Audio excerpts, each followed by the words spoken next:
Good afternoon to everyone. I'm Isha Baker. I'm a clinical and performance nutritionist at Whitefit. And I have Pankaj Sharma with me, who is a coach at Whitefit.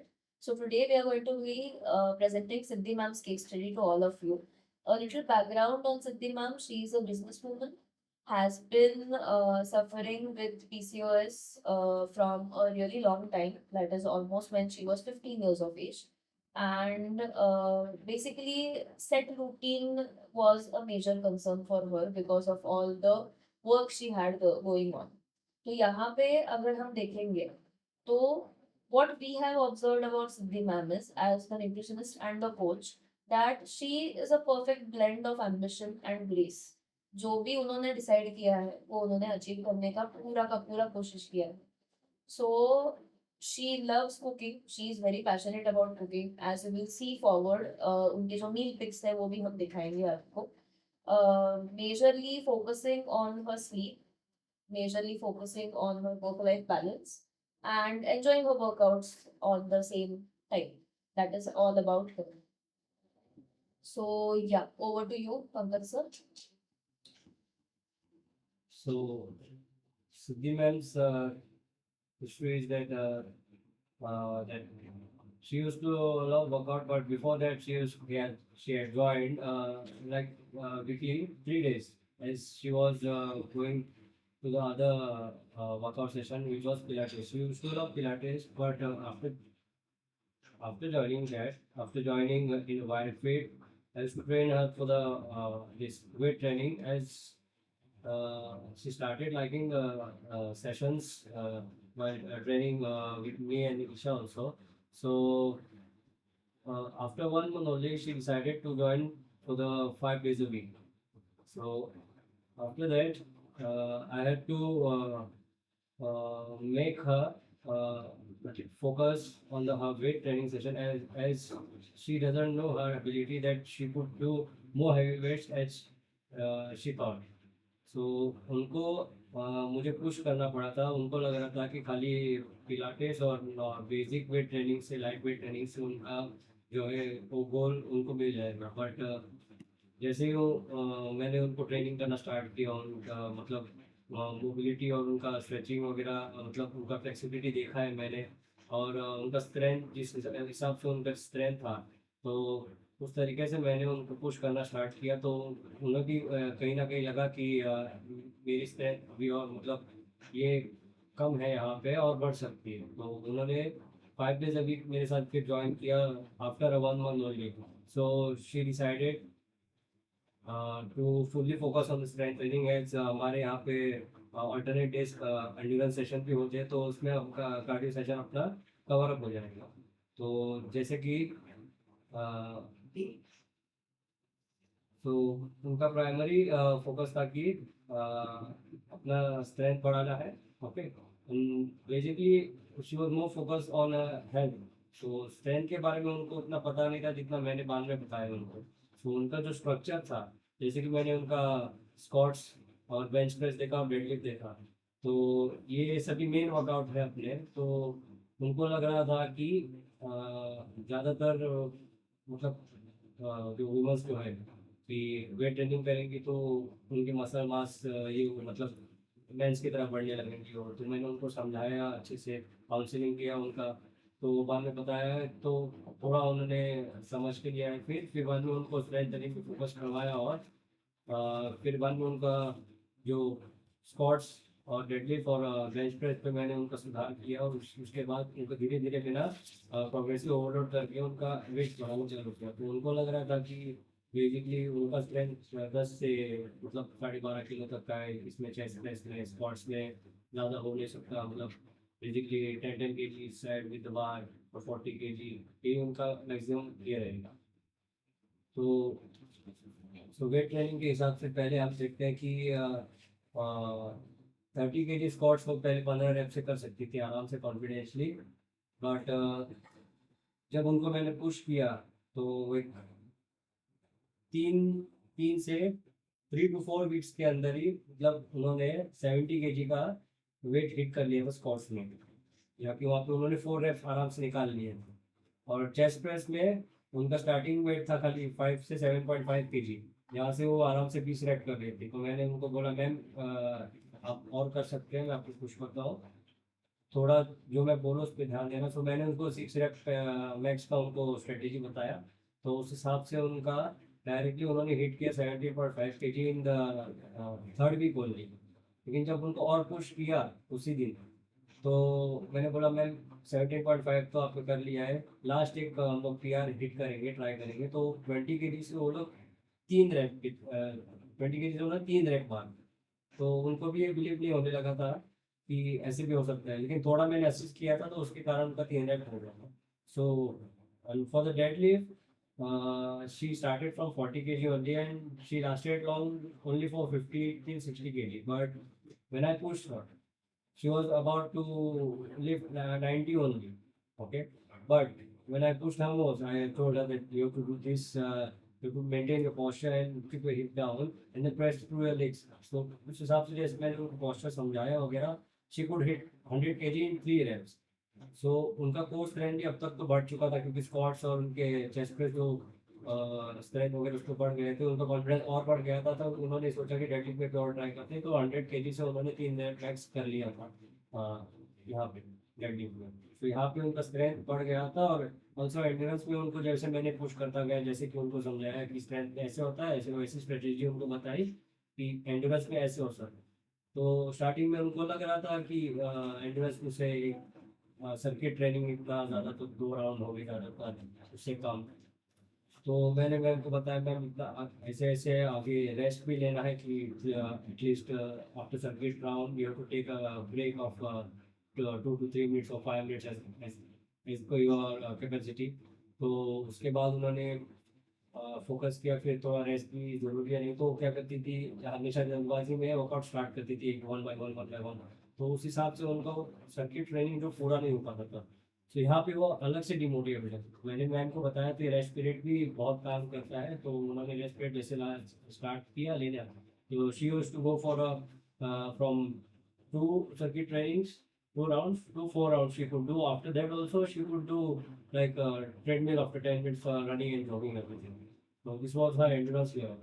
So बाद में हम next अभी आगे जाएंगे। तो यहाँ पे fitness assessment test, तो स्टार्टिंग फ्रॉम 26 दिसंबर वहाँ पे उनका फर्स्ट असेसमेंट टेस्ट हुआ था। You can see her neck, waist, hip ratios, everything at abdominal, chest and this left right combinations of this with and four arms.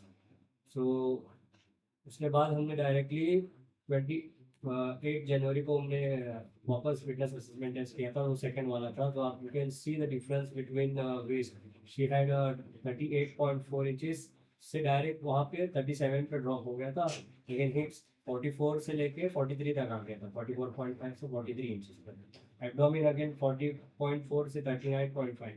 Then again in the everything you can see, but in the third thing, in the third fitness assessment test, so जो कि हुआ था 25 फरवरी। सो यहाँ पे leg 15 inches से लेके 14.6, जो कि कभी ड्रॉप नहीं होता है बेसिकली ज़्यादातर, बट यहाँ पे उनका ये भी प्रोग्रेशन दिखा था आफ्टर 37, वेस्ट से लेके 36.5। सो हिप्स में थोड़ा मतलब 43 रहा, क्योंकि उनका जो स्क्वाट्स जो था वो हैवी था, उसकी वजह से उनका ग्रुप डेवलपमेंट बहुत अच्छे हो रहे थे, इसलिए तो it was maintain. Again you can see abdomen 39.5 से direct 38, and again chest, as chest press was heavy progressive overload के हिसाब से उनका chest ग्रोथ भी हो रहा था, तो प्रोग्रेशन उनका उतना ही कंसिस्टेंट रहा। फिर 40 इंचेस से 40 इंचेस बढ़ोतरी है। ये फिटनेस असेसमेंट है। इसका फ्लेक्सिबिलिटी भी आप देख सकते हो, स्टार्टिंग में ज़्यादातर उनके फेल थे, right left combination, quadriceps, hamstring, hip flexors वगैरह। शोल्डर मोबिलिटी अच्छा था, सीट एंगल अच्छा था उनका।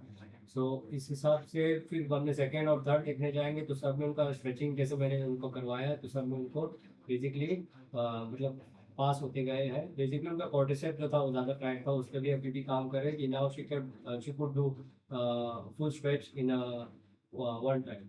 तो क्वाड्रिसेप भी अभी उनका अभी देखने जाओ तो उनका फुल्ली टोटली फ्लेक्सिबल है।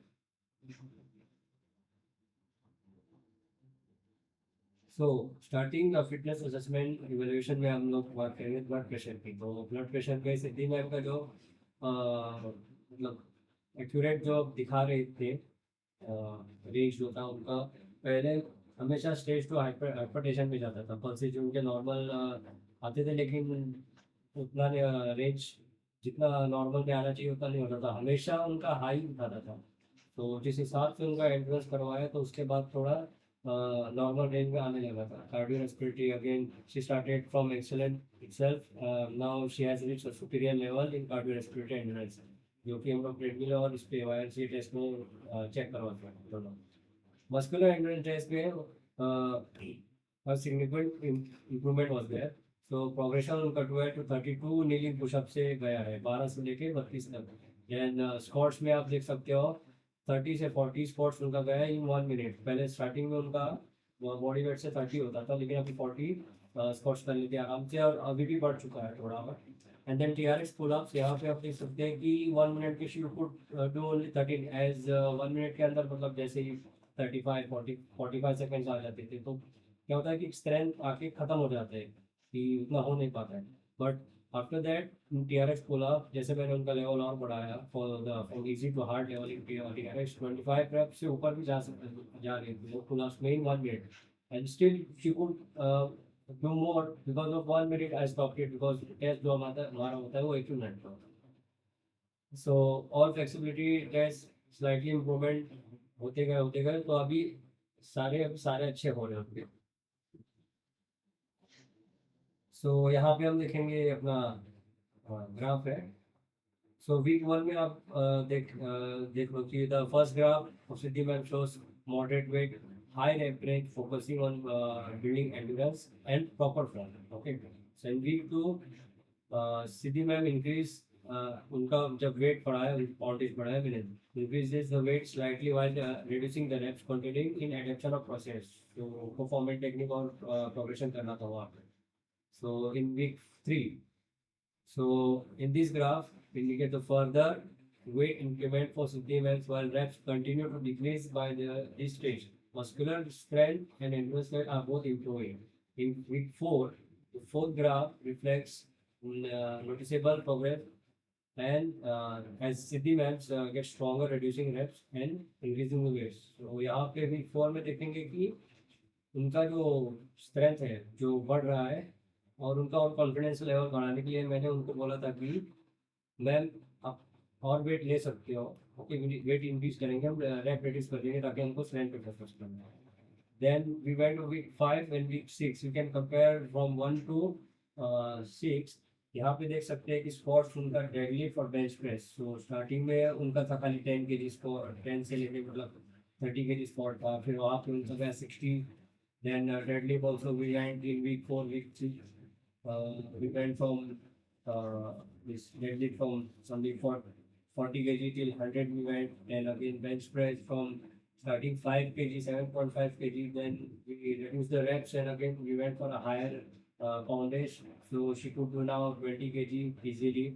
So in between these weeks like कभी कभार रेस्ट नहीं होता था तो उनका पाउंडेज ड्रॉप हो जाता था, तो थोड़ी डिमोटिवेट और हो जाती थी। मैंने उनको समझाता था मैं कभी कभार रेस्ट और रिकवरी की इफेक्ट करता है, जिस हिसाब से उनका कभी कभी क्या काम की वजह से थोड़ा सा उनको मतलब रेस्ट में रिकवरी उतना हो नहीं पा रहा है, तो उनको लगता था कि मेरा स्ट्रेंथ ड्रॉप हो रहा है।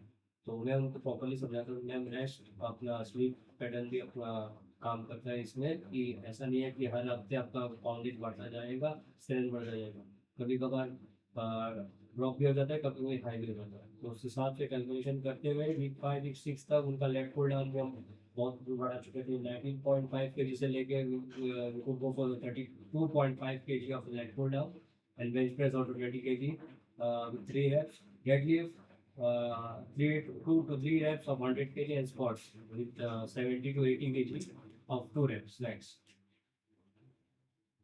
Again week 7 week 8 we could see the progression of the Siddhi ma'am reduced the reps significantly, we hit the PR in increasing the load।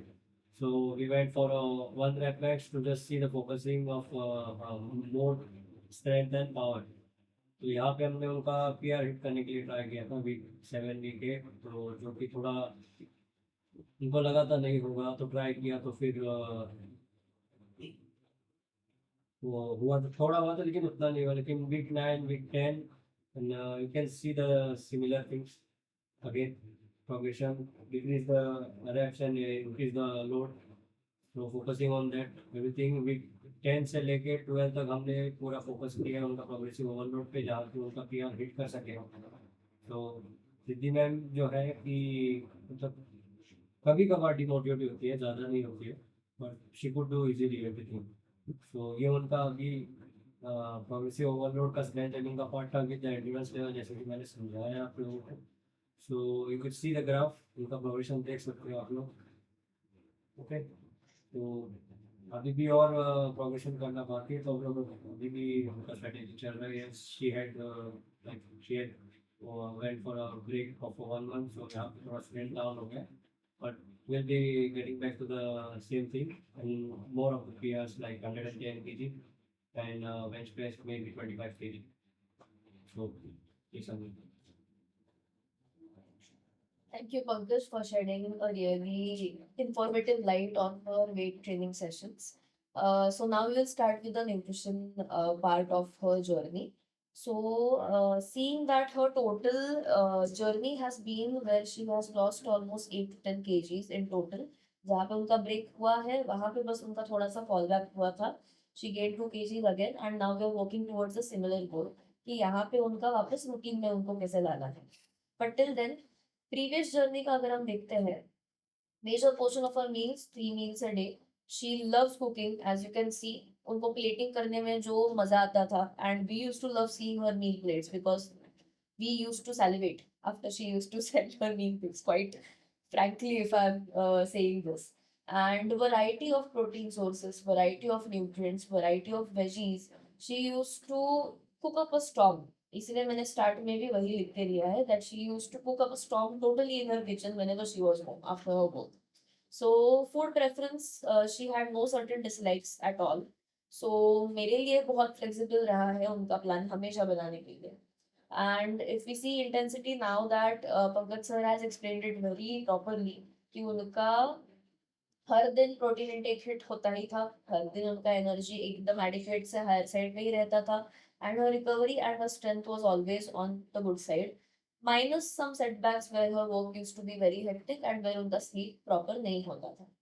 Stress and sleep की अगर बात करते हैं, initially when she met me because of all her menstrual cycle related problems, she used to be in a lot of stress because उनका फिर follicular phase, उनका फिर luteal phase तक का पूरा जर्नी उनको पूरा रिकॉर्ड करना पड़ता था. She used to have to visit her gynaec almost once at least a month. वो कंपल्सन था उनके लिए till her cycle stabilises. And it is a proud moment for me as well to tell this that her cycle has completely stabilized now and she gets her periods on time. So वैसे उनका hormone levels एकदम on track आ चुका है पूरा का पूरा. her energy levels because of that have completely sustained to a really good part.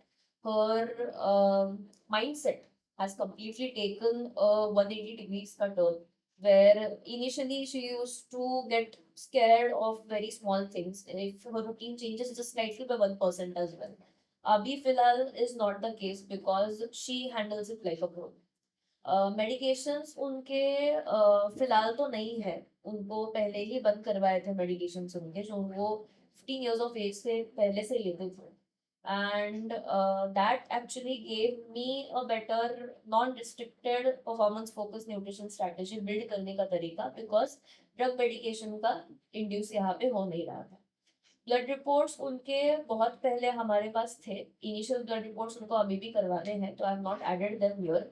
But हल्का हल्का minor changes in lipid profile and DN profile because of insulin sensitivity. तो उस हिसाब से उनका फूड चॉइसेस, उनका वर्कआउट में ट्रेनिंग मैंने और पंकज सर ने चेंज करवाया था totally. So now, if we see when she started her nutrition journey, यहाँ पे we took a little deep dive into all the challenges she was facing. जहाँ पे उनका खाने का टाइम से लेके उनको क्या खाने में पसंद आता था, जो कुछ भी पॉसिबल था, ये हमने पहले देखा है because she was managing her home also and her work also. As she lives only with her husband, तो पूरा ख्याल उनको ही रखना पड़ता है. lack of sustainable meal options sometimes was a case because इतना काम होने के बाद इतना घर पे आने के वर्कआउट को जाने के बाद शी यूज टू फील कि अभी क्या ही बनाऊं, क्या ही कॉम्बिनेशंस और बनाऊं। तो उनको ये मील प्रेप करने में भी हमने थोड़ा बहुत हेल्प किया है हमारे एंड से। instead of drastic changes, what I focused on was to keep it something more simple because of the stress she was taking at the beginning. तो उनके रूटीन के हिसाब से जितना उनको मैनेज हो सकता है, जितना उनके लिए इजी जा सकता है, जितना उनके लिए वो लेस हेक्टिक होगा, वैसे हमने उनका थोड़ा सा न्यूट्रिशन प्लान डिजाइन किया था। So now, if I come to the supplement and their mechanisms part, these 7 supplements were added throughout her journey. Omega 3 majorly for reducing inflammation, improving the insulin sensitivity, and helping to regulate the hormones because हमारा estrogen, progesterone, testosterone ये तीनों hormones fat based hormones होते हैं. So fat metabolism support करने के लिए बहुत necessary था ये add करना. Alpha lipoic acid and chromium का मिक्स बिकॉज ग्लूकोज अपटेक जब होता है तो mitochondrial fat burning will start, basically reducing insulin resistance, which is very much common in PCOS. फिर enhancing insulin receptor activity majorly from the chromium side, stabilizing the blood sugar and curbing down sugar cravings, जो उनको थोड़े थोड़े initial stage पे हुआ होते हैं. Curcumin majorly for lowering the inflammation, liver detox, and aiding hormonal balance and the fat utilization because of all the metabolic training which Pankaj sir was taking in the beginning. Inositol majorly for improving her ovarian function and also helping thoda bahut in the insulin sensitivity. Hence, promoting better rhythm and metabolic balance throughout her journey. Brahmi majorly for reducing all the stress, cortisol level fluctuation जो उनके होते थे. Basically wait retention जो उनका बहुत जल्दी gain होने के चांसेस होते थे वो कम कर दिया हमने बहुत जल्दी. And definitely again indirectly improving all the hormonal equilibrium which usually happens in PCOS. Though it differs, it is always there because of all the environmental factors as well. Magnesium majorly for regulating insulin first, cortisol second, and thyroid function. And again enhancing the glucose metabolism and fat oxidation को support करने के लिए. So अगर उनकी अभी road map वाली पूरी journey देखते हैं, we have definitely reached optimal performance. Now we will go back to थोड़ा सा grow young enhancement phase के ऊपर वापस हल्का काम करेंगे because of the gap. So maintenance भले ही थोड़ा सा दूर है, but she is happy and we are happy in her progress. So we are taking it a little slow for this time. This is a really salivating chillup of all her meal picks. So yeah, we had added wheat and buckwheat noodles, we had added rice ke combinations, we had added salad ke combinations. If you see everywhere, one protein source is always there. And that is what made it more interesting. Because she never missed out on her protein sources, which helped her increase the strength to what Pankaj sir was pushing her. So now this is just a general idea about her meal plans. मैंने थोड़े उनके meal plans add किए हैं because all meal plans were not fitting in the whole presentation. So just an idea about what her meal plan looks like. Initially हमने क्योंकि उनका routine similar था तो ये उनका फर्स्ट प्लान थोड़ा सा सिमिलर मेथड में ही रखा था, जहाँ पे वो उपमा पराठा वगैरह से लेके पूरा सब उनके ब्रेकफास्ट में ऐड किया था मैंने. Lunch में majorly because this was to be supposed to be a meal where she had to rush to her work or she might already be at her work तो उनको जल्दी खाना पड़ता था. तो यहाँ पे फुल्को was the best option for her which I had asked her and फिर मैंने वो वही continuation में रखा था along with the sabzi, specifically why fruit, veg and leafy greens because of all the nutrient content, B complex basically. Salad because she used to like salad and not leave it in both her lunch and dinner ke meals. And seed cycling specifically along with inositol so that it can help improve her ovarian function. Plus, again, if you see a protein source which is always added. And वही अगर दूसरा option हम देखेंगे तो it had rice का एक option because she loves rice as well.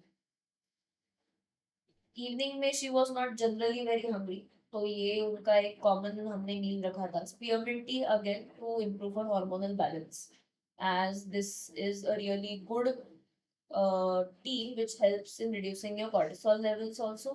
Inflammation भी थोड़ा हद तक कम करने में हेल्प करता है, but it actually helps in your hormonal balance. And dinner, if you can see, dinner हमने बहुत similar रखा है all plants में, because this is what she used to love cooking. This is the only time which she had with herself kitchen में, where she used to actually cook up a stock.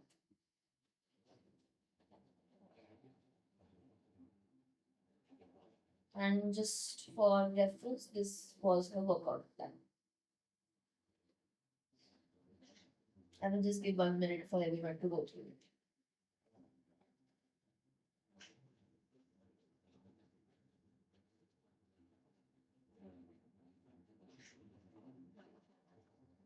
This was her first piece there.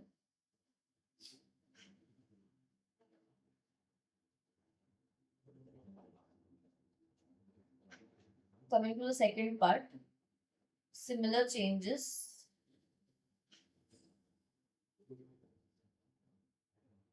इस plan से मैंने उनका fish भी add किया था.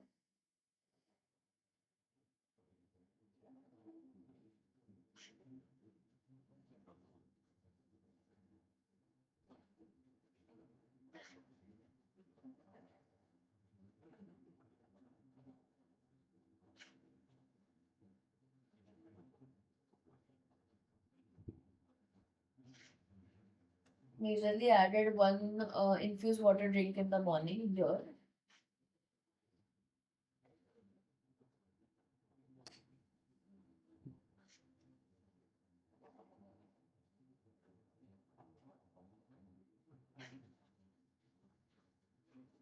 Added a small option of paneer in dinner.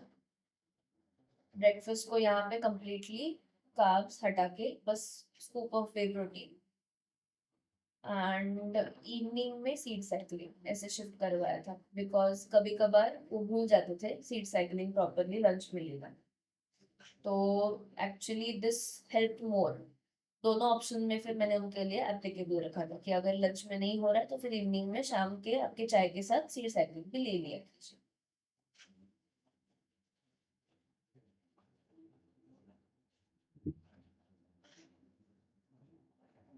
Here for her lunch, majorly हमने थोड़ा सा चीलास पे भी शिफ्ट किया था बीच में, because she got tired of eating fulkas. And I added a chia seed pudding in her evening snacks because of her hectic work routine. She started getting more hungrier towards the end in the evening.